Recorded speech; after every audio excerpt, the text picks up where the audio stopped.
Hello ladies and gentleman, thank you and welcome to my page. आप लोगों ने पढ़ लिया होगा कि आज का टॉपिक क्या होगा। आज का टॉपिक है असम और मिजोरम बॉर्डर में जो फायरिंग हुई उसके बारे में। सो दोस्तों, पहले से ही बोल देता हूं सॉरी अगर मैं थोड़ा हाइपर हो गया, थोड़ा गर्म बातें बोल दूंगा अगर, तो सॉरी पहले से। क्यों? क्योंकि आज खून और दिमाग दोनों ही गर्म है। सो दोस्तों, आने वाले वीडियो में मैं 5 पॉइंट पे डिस्कस करूंगा। पहला पॉइंट कि असम का रिप्लाई इसका क्या होना चाहिए। दूसरा, पूरे हिंदुस्तान के लिए सवाल है, क्या मिजोरम इंडिया का एक पार्ट है। तीसरा, मैं बात करूंगा आर्टिकल 371 के बारे में। चौथा, बहुत ही इंपॉर्टेंट है, मैं हर लोगों को बोलना चाहता हूं कि इन लोगों को जिन्होंने ये फायरिंग की है, इन लोगों को टेररिस्ट कब डिक्लेयर किया जाएगा। और पांचवा पॉइंट होगा, मैं बात करूंगा सीएम ऑफ मिजोरम जोरामथंगमा जी से, जहां पे मैं उनसे मेरी राय बताऊंगा कि मैं उनके बारे में क्या सोचता हूं, उनकी लीडरशिप क्वालिटी क्या है। और आने वाले पूरे वीडियो को मैं रिक्वेस्ट करूंगा आप लोग देखिए। दोस्तों, स्पॉन्टेनियस वीडियो है और जिंदगी में शायद पहली बार हुई है कि मैंने 5 पॉइंट लिख के लाया हूं। क्यों? It is very hard to remember but this 5 points are very very important. So दोस्तों, शुरू करता हूं। आप लोगों को पता ही है, हम लोगों ने 5 जवान गंवाए हैं, 50 से ज्यादा लोग घायल हैं। और किस लिए? क्यों? मिजोरम के पुलिस के सपोर्ट पे, मिजोरम के एडमिनिस्ट्रेशन के सपोर्ट से मिजोरम के कुछ लोगों ने गोलीबारी की है। बोला जाता है लोगों ने की है, लेकिन मेरा सवाल अब भी वहीं पे है, लोगों के पास इतने सोफिस्टिकेटेड वेपन्स कहां से आ जाते हैं? गन, आर्मरी, हमारे पास एक लॉ है इंडिया में, फिर भी उनके पास कहां से आ जाती है? और पुलिस सामने वाह करती है। तो असम का रिप्लाई क्या होना चाहिए? माय सजेशन, आप लोगों से कोई लेना देना नहीं है भाई, मेरा खुद का सजेशन है। अगर आप इसको मानते हो तो आगे इस वीडियो को फॉरवर्ड करो ना करो, लोगों को यह बात बताओ कि हमारा भी यह राय है कि वी शुड डू दिस। क्या राय है? हमने 5 जवान गंवाए हैं। एक जवान के नाम पे 13 डेज, 13 दिन। 13 क्यों बोल रहा हूं आप लोगों को मालूम है, राइट? ये 13 दिन हम लोग 5 सोल्जर्स 13 डेज 65 डेज अगर हम मिजोरम असम हाईवे बंद कर देते, मिजोरम से आने वाले सप्लाईज यानी कि जो भी एक्सपोर्ट मिजोरम करता है उसको बंद करते हैं, और मिजोरम जो 90% अपने प्रोडक्ट्स जो इंपोर्ट करता है थ्रू दिस हाईवे अगर हम बंद कर देते हैं, तो देखते हैं मिजोरम कैसे सर्वाइव करता है। I think we have this right to do because we had lost our people, our soldiers, not criminals.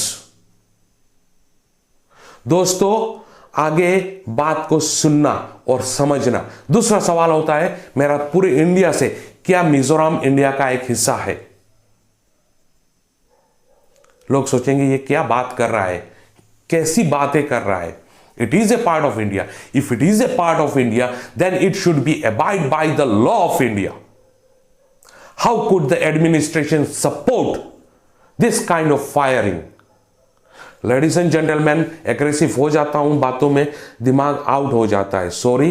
But important point ये है कि अगर हाँ ये लोग हिंदुस्तान के एक हिस्सा है, yes they are an integral part of India, it is an indispensable part of India, but do these people ever thought, do these administrators ever thought that they should be abide by the law of India? Hindustan का constitution, Hindustan का law, आईपीसीज never support और never says कि 2 state के police आपस में झगड़े, दो state के बीच अगर आप सोचिए आज एमपी यूपी के पुलिस अगर भिड़ जाते हैं आपस में तो क्या होगा? इस तरह से अगर सारे स्टेट ये हो जाते हैं तो क्या होगा? आज के आसाम के साथ इतने सारे बॉर्डर एडजस्टेंट है कि आसाम को एक स्टेट बॉर्डर सिक्योरिटी फोर्स बनाना पड़ेगा to safeguard its own state in the country itself. I am sorry friends, but this is aggression. Why? मैंने बोला है खून और दिमाग दोनों गर्म है। हमने खून देखा है और हमारे लोगों का देखा है। मैं ये सवाल को कंटिन्यू करना चाहता हूं। क्यों मैं बोल रहा हूं कि is it a part of India? क्यों? Article 371 does exist till today. यहां पे मैं रिक्वेस्ट करना चाहूंगा prime minister of India mister Narendra Modi ji को कि मिस्टर प्राइम मिनिस्टर, आपने जब 370 एबोलिश किया, हम लोगों ने सपोर्ट किया। क्यों? क्योंकि हमें नजर आया था कि आप पे एक नजरिया है जो आप पूरे हिंदुस्तान को एक करना चाहते हो।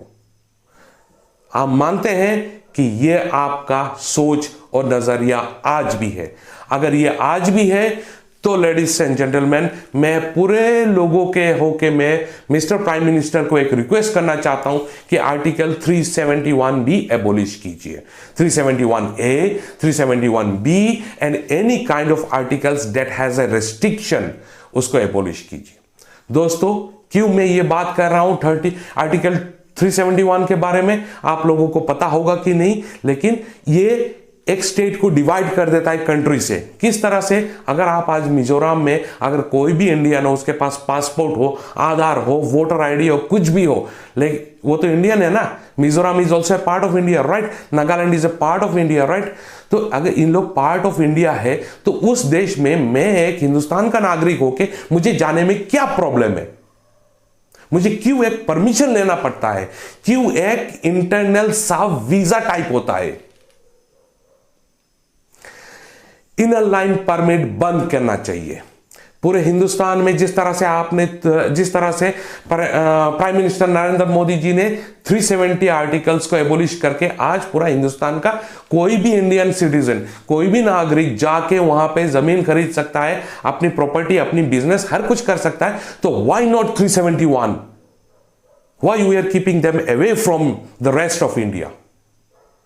ये मैं अपने लिए और पूरे देश के लिए नहीं, उन लोगों के लिए भी बोल रहा हूं जो उन स्टेट में है। क्यों? उनको हम काट के रख दे रहे हैं। उनको भी तो अपनाना चाहिए ना, हमें उनको भी तो अपना बनाना चाहिए। तो I request the prime minister of India, I request the president of India, I request the home minister of India, I request the chief minister of Assam to kindly take a note on this, that there should be no article 371. There should not be any limitation for any citizen of this country in any state, in any district, in any city, in any village. It should be all India, pan India जो हम बोलते हैं। सो यह था मेरा point article 371 और इसी के साथ जुड़ा हुआ था मेरा सवाल, क्या मिजोरम ए पार्ट ऑफ इंडिया है? इंदिरा गांधी के टाइम में जब मिजोरम में यह कॉन्फ्लिक्ट हुआ था, इंदिरा गांधी ने बोला था मुझे मिजो नहीं चाहिए, मुझे मिजोरम चाहिए। आज मैं बोलता हूं हमें मिजो भी चाहिए, मिजोरम भी चाहिए। क्यों? क्योंकि मेरे बहुत सारे दोस्त मिजो है, मुझे पता है उन लोगों को इन सब से कोई लेना देना नहीं है। The common people should not suffer. लेकिन अभी ये बात ऐसी हो जा रही है कि लोगों को सफर करना पड़ेगा। क्यों? Question is on leadership. Leader क्या बोल रहे हैं? आज जब लीडर इस इंसिडेंट को सपोर्ट करते हैं, ट्वीट के पर ट्वीट करते रहते हैं कि हमारे लोगों ने गलत नहीं किया, आपसे पहला सवाल कि आप बोलोगे कि हथियार कहां से आया था? अगर हथियार पुलिस का है then you are responsible, your entire home department is responsible. अगर वो लोगों के पास आया था then your intelligence is responsible, you are responsible, your home department is responsible कि उनके पास हथियार आता कहां से। So Mr. CM of Mizoram, Zoramthanga, I believe you are a disgrace to this nation, you are a disgrace to the Constitution of India, you are a disgrace to all the people of Mizoram, you are a disgrace in the name of leadership. मैं क्यों Constitution of India का नाम लिया हूं? क्यों? क्योंकि जब उन्होंने शपथ ग्रहण किया था ना, that very time he had taken an oath in the name of Indian Constitution, and Indian Constitution never permit any leader to support such kind of act where one state, forget about one state, my country lost 5 brave soldiers and over 50 people are injured. Why? Inside my country, had it been with the Pakistan, अगर बांग्लादेश के साथ होता, नेपाल के साथ होता, भूटान के साथ, Myanmar के साथ होता, मैं मान लेता। जब मेरे लोगों को मारते हैं, मैं कैसे मान लूं? चौथा, sorry, that was actually point mix up हो जाता है दोस्तों। इंपॉर्टेंट बात यहां पे आती है, मैं जो एक्चुअली आई मिक्स्ड अप जोरंगथंगा जी, आपको यह सवाल पूरे हिंदुस्तान को यह जवाब देना है, पूरे हिंदुस्तान का यह सवाल है कि आप क्यों उनको सपोर्ट कर रहे हो?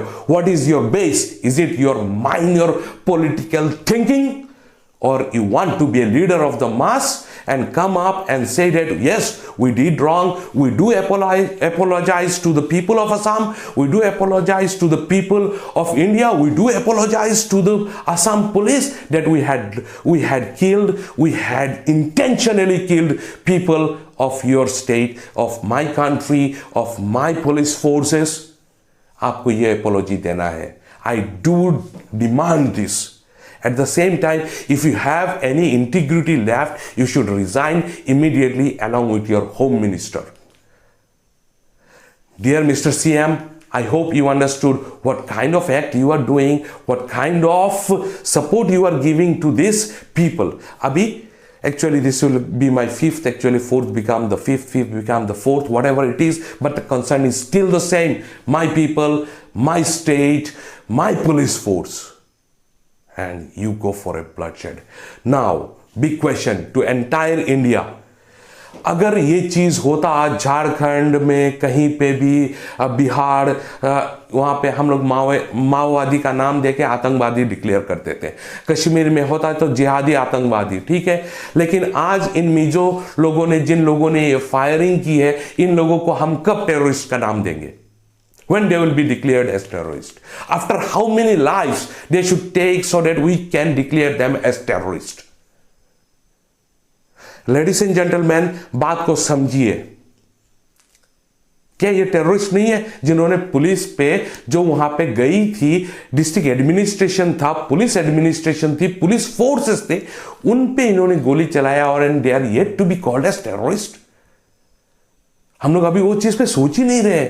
They are actually terrorists. They should be tagged as terrorists. जिनका फेस उस वीडियो में आ रहा है, they should be tagged as terrorists. Not only this, मैं होम मिनिस्ट्री से ये रिक्वेस्ट करना चाहूंगा कि इन लोगों को, इनकी आइडेंटिफाई की जाए, इन लोगों को इंटरपोल में रेड लिस्टेड किया जाए. क्यों? नहीं होने से ये बर्मा भाग जाएंगे, कंबोडिया भाग जाएंगे, चाइना भाग जाएंगे, बांग्लादेश भाग जाएंगे. नहीं, we need them. They are terrorists. आज इनको अगर बढ़ावा देके, और we say that these are some misleaded youth and all miscreant and everything, this is wrong. They are terrorists. In my eyes, they are terrorists. I believe the entire nation will stand and say that these people are terrorists. So ladies and gentlemen, ये 5 point था. मैं आज yes, जो बंद है, Barack बंद है, मैं उसको पूरा सपोर्ट करता हूं. पूरा आसाम को बंद करना चाहिए. हाँ, मेरा अभी भी वही राय है. हाँ, लोग सुनेंगे इस वीडियो को, जो समझने की कोशिश करेंगे वो समझेंगे, जो नहीं समझेंगे वो बोलेंगे. एक बार ये बोलता है 65 डेज के लिए 13 × 5 सोल्जर्स, 65 डेज के लिए बोलता है बॉर्डर बंद कर दो, और बोलता है कि मिजो मेरे लोग हैं, हमें मिजोराम भी चाहिए, मिजो भी चाहिए. क्यों? दोस्तों, एक बात याद रखना, मिजोराम के लोगों ने उनका सरकार बनाया, राइट? मिजोराम के लोग अगर ये चीज समझे नहीं कि उनका सरकार उनको बेवकूफ बना रहा है, उनका सरकार इलीगल काम करवा रहा है उनसे, तो मिजोराम कभी तरक्की नहीं कर सकता. सो ladies and gentleman, still I stand by my demand. मेरा रिक्वेस्ट, मेरा डिमांड, अगर आप लोगों को अच्छा लगता है दोस्तों, हर लोगों से बोलो, हर लोगों को पूछो कि ये बंदा ये बात कर रहा है, सही बोल रहा है कि गलत बोल रहा है. मेरा डिमांड 13 दिन, 5 सोल्जर, 65 दिन टोटल, पूरा का पूरा हाईवे बंद रहना चाहिए. Let's see where they go, where they survive. Economy in and out बंद. नंबर 2, मेरे पूरे हिंदुस्तान से डिमांड है कि हम लोगों को आवाज उठाना चाहिए, इन लोगों को टेररिस्ट डिक्लेयर करना चाहिए. आज इनको करेंगे तभी दूसरे सोचेंगे दोबारा करने से. नहीं होने से कल को और गुट खड़ा होगा, हर कोई खड़ा हो जाएगा. अब नागालैंड आप बोलो, दूसरे कंट्रीज, स्टेट्स में, डिस्ट्रिक्ट में, sorry not country, state, district, हर जगह पे शुरू हो जाएगा. So ladies and gentleman, please understand that this people need to be declared as terrorist as soon as possible. तीसरा, Article 371 should be abolished. at any cost, so that we can stand as an India, not as a region, not as a state. So ladies and gentlemen, thank you for watching. बहुत गर्म हो गया था, but I believe I had not spoken anything wrong to you all. Please try to understand and ये demand आगे रखो. Thank you very much.